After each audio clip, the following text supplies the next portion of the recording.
L'interprétation de la science. Ne pouvant qu'ajouter ou enlever, l'homme ne peut que composer à partir de ce qui existe déjà. Et même s'il copie la nature, il ne peut nullement changer l'eau et les sels de la terre en olive, ou en figue, ou en châtaigne, ou en pomme, ou autre fruit. Personne ne peut créer cela. Pourtant la terre sait fort bien le faire. Elle produit aussi toutes sortes d'arbres, de plantes, d'herbes, de fleurs et de grains, ainsi que des insectes, des poissons, des oiseaux, des reptiles, des quadrupèdes, d'autres animaux et des hommes. Elle engendre également les saisons, les pluies, les eaux qui coulent et qui dorment, car, telle une mère, elle procure aux êtres qu'elle enfante tout ce qui est nécessaire à leur existence. Les faux dieux. Mais les scientifiques, eux, dépourvus de respect et de conscience, élaborent volontiers des machines de fer qui abattent les arbres, d'autres qui les broient et détruisent leurs fruits avec les êtres qui s'en nourrissent, d'autres encore qui creusent la terre, la bouleversent, la défigurent et la polluent. Et ils n'hésitent pas à créer d'effroyables maladies, des armes diaboliques et autres machines de guerre, jusqu'aux armes nucléaires pour tout exterminer. Ils agissent ainsi parce que leur vanité est telle qu'ils sont extrêmement jaloux d'être étrangers à la conception des êtres que la terre produit dans la perfection. C'est pourquoi ils jettent l'effroi pour être les maîtres du monde et tout changer à leur image, jusqu'aux hommes. Sinon, il leur est préférable de tout anéantir. Se croyant fermement au-dessus du Créateur, et ne pouvant supporter plus longtemps que la création ne sorte de leurs mains, ces hommes qui se sentent à part et supérieurs au reste de l'humanité n'hésitent pas alors à changer la nature par des manipulations de gènes, de cellules ou d'embryons. Place, place, écartez-vous, écartez-vous, crie-t-il à la foule. Nous venons prendre en main la terre entière et toute la création pour corriger ses imperfections. Nous allons changer les plantes, les bêtes et les hommes pour tout améliorer, affirme-t-il. Mais quelles sont leurs œuvres ?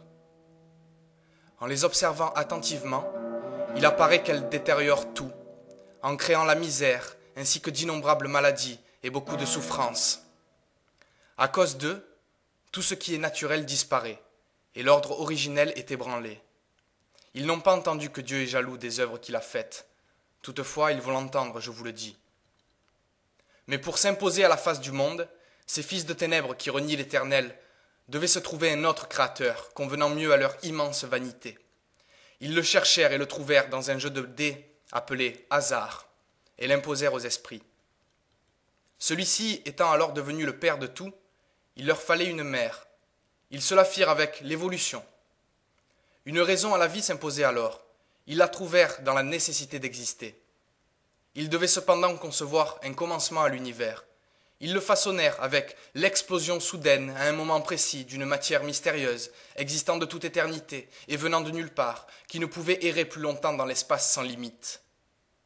Mais, en pensant que cette explosion extraordinaire et le chaos qui s'ensuivit avaient donné naissance aux galaxies bien ordonnées, dans leurs mouvements et à tout ce qui s'y trouve, ils étaient fort soucieux. Car pour ne pas avoir inventé l'éternité avec leur commencement de l'univers, il était urgent d'y trouver une fin.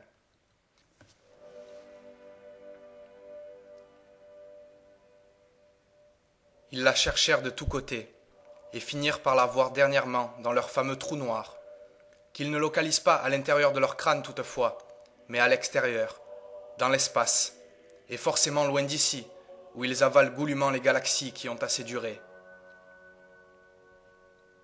Où peuvent-elles aller ? S'interroge-t-il alors. Ceux qui imaginent fort bien cela les font passer dans un univers parallèle au nôtre. De quoi est-il fait ?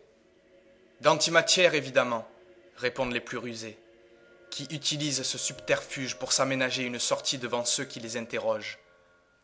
Mais il leur fallait déterminer une certaine durée à leur univers qu'ils limitent dans le temps. Aussi, avec beaucoup de générosité, ils l'autorisèrent à vivre pendant 20 milliards d'années. 15 sont déjà passés, disent-ils.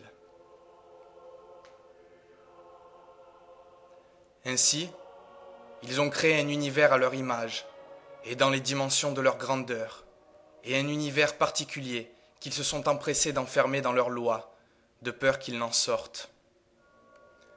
Puis ils enseignent ces inepties aux enfants, mais en faisant d'abominables grimaces d'inquiétude toutefois, parce qu'ils savent fort bien que des mensonges aussi énormes ne peuvent tenir longtemps.